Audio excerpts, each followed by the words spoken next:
Congress JDS ನಡುವಿನ seat ಹಂಚಿಕೆ ಕಗ್ಗಂಟು ಬಗೆಹರಿಯದಂತೆ ಕಾಣಿಸ್ತಾ ಇದೆ. ಜೆಡಿಎಸ್ಗೆ 7 ಸ್ಥಾನ, ಕಾಂಗ್ರೆಸ್ಗೆ 21 ಕ್ಷೇತ್ರಗಳು ಅಂತ ಬಹುತೇಕ ಪಕ್ಕಾ ಆಗುವ ಚಾನ್ಸಸ್ ಇದ್ದು, ಇವತ್ತು ರಾಜ್ಯ ಕಾಂಗ್ರೆಸ್ ನಾಯಕರು ದಿಲ್ಲಿಗೆ ಹಾರದಿದ್ದಾರೆ. ಹೈಕಮಾಂಡ್ ಜೊತೆ ಅಭ್ಯರ್ಥಿ ಆಯ್ಕೆ ಬಗ್ಗೆ ಅಂತಿಮ ಹಂತದ ಚರ್ಚೆಯನ್ನ ನಡೆಸಲಿದ್ದಾರೆ.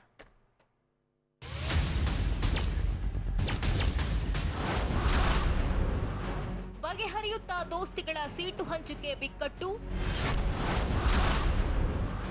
ಇಂದು ಹೈಕಮಾಂಡ್ ಜೊತೆ ಅಂತಿಮ ಹಂತದ ಚರ್ಚೆ. ಹೌದು, 12 ಲೋಕಸಭಾ ಕ್ಷೇತ್ರಗಳು ಬೇಕೇ ಬೇಕು ಅಂತ ಪಟ್ಟು ಹಿಡಿದಿದ್ದ ಜೆಡಿಎಸ್ ಇದೀಗ ತಣ್ಣಗಾಗಿದೆ.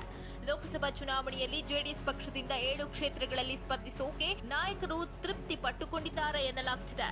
ಕಾಂಗ್ರೆಸ್ 21 ಲೋಕಸಭಾ ಕ್ಷೇತ್ರಗಳಿಂದ ಅಭ್ಯರ್ಥಿಗಳನ್ನ ಕಣಕ್ಕಿಳಿಸಲಿದ್ದು, ಬಿಜೆಪಿ ವಿರುದ್ಧ ಸಮರ ಸಾರೋಕೆ ಮೈತ್ರಿ ಪಕ್ಷಗಳು ಅಖಾಡ ಸಿದ್ಧಪಡಿಸಿವೆ. ರಾಜ್ಯ ಕಾಂಗ್ರೆಸ್ ಮುಖಂಡರ ಬಳಿ ಮಾತನಾಡಿ ಪ್ರಯೋಜನವಿಲ್ಲವೆಂದು ವರೆದಿದ್ದ ದೇವೇಗೌಡರು ನೇರವಾಗಿ ರಾಹುಲ್ ಗಾಂಧಿ ಬಳಿ ಸೀಟು ಹಂಚಿಕೆ ಬಗ್ಗೆ ಚೌಕಾಸಿ ನಡೆಸಿದ್ರು. ಆದರೂ ಜೆಡಿಎಸ್ಗೆ ಹೆಚ್ಚಿನ ಲಾಭ ಆಗದಿದ್ರೂ ಗಟ್ಟಿ ಕ್ಷೇತ್ರಗಳಿಗೆ ಪಟ್ಟು ಹಿಡಿದಿದೆ.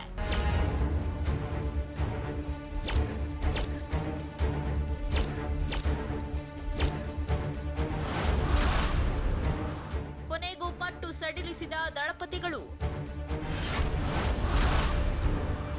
ಪ್ರಮುಖ 7 ಕ್ಷೇತ್ರಗಳು ಜೆಡಿಎಸ್ ತೆಕ್ಕೆಗೆ. ಸೀಟು ಹಂಚಿಕೆ ಬಗ್ಗೆ ಇದ್ದ ಪಟ್ಟನ್ನ ಜೆಡಿಎಸ್ ಸಡಿಲಿಸಿದ್ದು, ಪ್ರಮುಖ 7 ಕ್ಷೇತ್ರಗಳನ್ನು ಆಯ್ಕೆ ಮಾಡಿಕೊಂಡಿದೆ.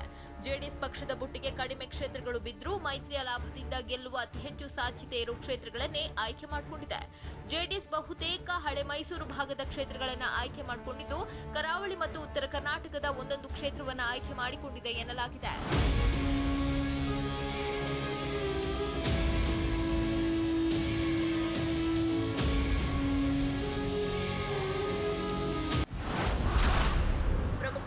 ಮಂಡ್ಯ, ಹಾಸನ, ಶಿವಮೊಗ್ಗ, ಬೆಂಗಳೂರು ಉತ್ತರ, ವಿಜಯಪುರ, ಉತ್ತರ ಕನ್ನಡ ಕ್ಷೇತ್ರಗಳನ್ನು ಜೆಡಿಎಸ್ ನಾಯಕರು ಆಯ್ಕೆ ಮಾಡಿಕೊಂಡಿದ್ದು, ತುಮಕೂರು ಅಥವಾ ಮೈಸೂರು ಕ್ಷೇತ್ರಗಳಲ್ಲಿ ಯಾವುದಾದರೂ ಒಂದು ಕ್ಷೇತ್ರ ಜೆಡಿಎಸ್ಗೆ 7ನೇ ಕ್ಷೇತ್ರವಾಗಿ ದೊರೆಯುವ ಸಾಧ್ಯತೆ ಇದೆ.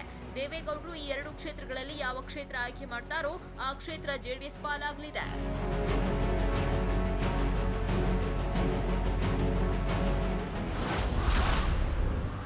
ಇನ್ನು ಚಿಕ್ಕಬಳ್ಳಾಪುರ, ಕೋಲಾರ, ಬೆಂಗಳೂರು ದಕ್ಷಿಣ, ಬೆಂಗಳೂರು ಸೆಂಟ್ರಲ್, ಬೆಂಗಳೂರು ಗ್ರಾಮಾಂತರ, ಚಿತ್ರದುರ್ಗ, ಹುಬ್ಬಳ್ಳಿ ಧಾರವಾಡ, ಕಲಬುರಗಿ, ಬೆಳಗಾವಿ, ಬಳ್ಳಾರಿ, ಕೊಪ್ಪಳ, ಬಾಗಲಕೋಟೆ, ರಾಯಚೂರು, ಉಡುಪಿ ಚಿಕ್ಕಮಗಳೂರು, ಬೀದರ್, ಚಾಮರಾಜನಗರ, ದಾವಣಗೆರೆ, ಹಾವೇರಿ, ದಕ್ಷಿಣ ಕನ್ನಡ, ಮೈಸೂರು ಅಥವಾ ತುಮಕೂರು ಇಷ್ಟು ಕ್ಷೇತ್ರಗಳು ಕಾಂಗ್ರೆಸ್ ಪಾಲಾಗಲಿವೆ.